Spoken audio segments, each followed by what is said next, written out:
مريم قاسم. ها ومريم قاسم وين هديتي؟ يعني لحطيها هذا على هذا وخبيتوها لعقلتي على مع الجيران واشتندي لهم من الاواعي اللي ابنك روح بها من السعوديه.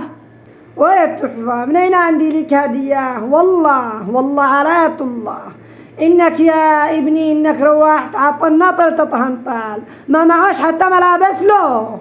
وفوق هذا ويا التحفه الذي قاهرني والتحفه مشي من عندي وشعره منونه من الصوره تقولي شعره شعر هندي، واليوم يرجع لي يصلع بطاطا من السعوديه ما معاش حتى شعري. انا لما فقعني إعنام ليتك ما اقتربت ولا عرفت السعودية.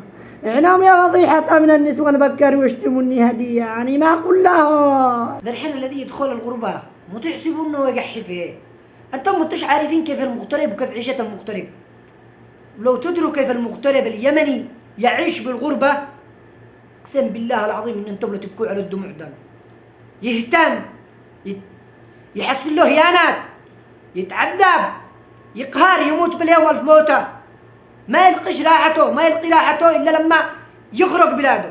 اقسم بالله العظيم ان العزب ملايين الناس معطلين اقسم بالله لهم سنين ما لقوا الشغل ميتون جوع ما يلقوش ما ياكلوا. ما لكم انتم اللي بالسعوديه ذا الحين مو ما لكم. اقسم بالله العظيم ان في ناس انهم يرجعوا يفكروا ينتحروا يجي يفكر يقول انا رجعت اليمن علي ديون انا منين اقضي ديون الناس وجالس بالغربه لا حصل شغل ولا في شغل ولا حاجه مع اللي يرجع يروح ينتحر ويودي نفسه للنار. سبب ايش؟ سبب انه ملاك الشغل وانه مهتم ببلاد الناس. احمدي الله يما انا رجعت ليك، احمدي الله ان انا رجعت ليك بنفسي وان انا شفتك ولقيتك ولقيتينا يما. ما لكم ولا الخبر ولا الهدايا ولا اشتي هدايا.